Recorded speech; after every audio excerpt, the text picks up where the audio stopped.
Hi guys, it's Dan with Ottawa Easy Wheels. We're continuing the vlog posts, and this week, or this month, sorry, we are concentrating on your fluids. And so your vehicle uses a couple different fluids to operate. And so you've got your engine oil, which lubricates everything in the engine. You've got your transmission oil, which lubricates things in the transmission and will help in the shifting for automatic transmissions. You've got your brake fluid, which is the fluid that will apply your brake pads.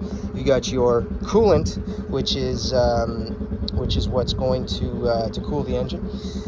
You have your windshield washer fluid, which is pretty self-explanatory, and your power steering fluid. And now your power steering fluid, some vehicles use electric power steering, and so it's not every vehicle that will have this, but the container will look something like this. Now, essentially, your power steering fluid, your brake fluid, and your engine coolant all have the same way of checking it. They've all got, and they're kind of hidden here, and they're going to be difficult to show you on camera, but so I'll show you over here. They've all got some type of a minimum and maximum.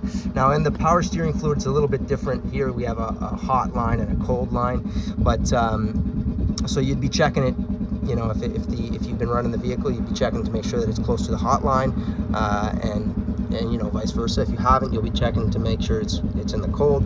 Whereas your brake fluid and your coolant, they'll have an operating range, and so you just want to make sure it's in between the minimum and the maximum. And so it's just going to be difficult for you guys to see that, but if you look at those containers, you'll see it on your vehicle. The transmission fluid is one that you could check if essentially if you know what you're doing. You're going to want to have a look at your owner's manual to see how they recommend checking the fluid. It's not always the same.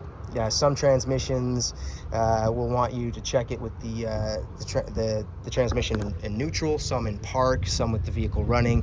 All of them want the vehicle at operating temperature, but you know, that's one that you may have to look into your owner's manual to actually check how to make sure that it's okay, or you could just schedule an appointment at a service center. And then finally, the engine oil. The engine oil is one that you're going to be using your dipstick, and so what you do here is you pull your engine oil out, or your dipstick out, and now I'm gonna just clean that off. You make sure that it's dry so that you're not going to be reading you know, old oil when you put it back in. And now you've got your engine off here when you're doing this, and so after you've cleaned it, you put it in, you let it kind of just soak up the oil there for a second, and then you pull it out.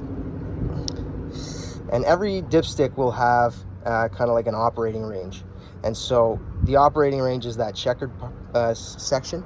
And now this one actually seems to be, no, it's right actually at the right amount. I thought maybe it was overfilled, but it's actually right at the top of that line.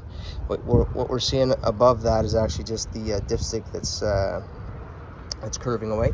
But yeah, so you want your oil to be somewhere in that operating range. If it's below that range, then you know, you've got too little oil, and if it's above, then you've got too much. All right, guys, and so that is it. There's a quick video on how to check your fluids, and if you have any questions, you can always contact us and set up an appointment, and we check all of these when we're doing any type of service. So hope this helps, guys.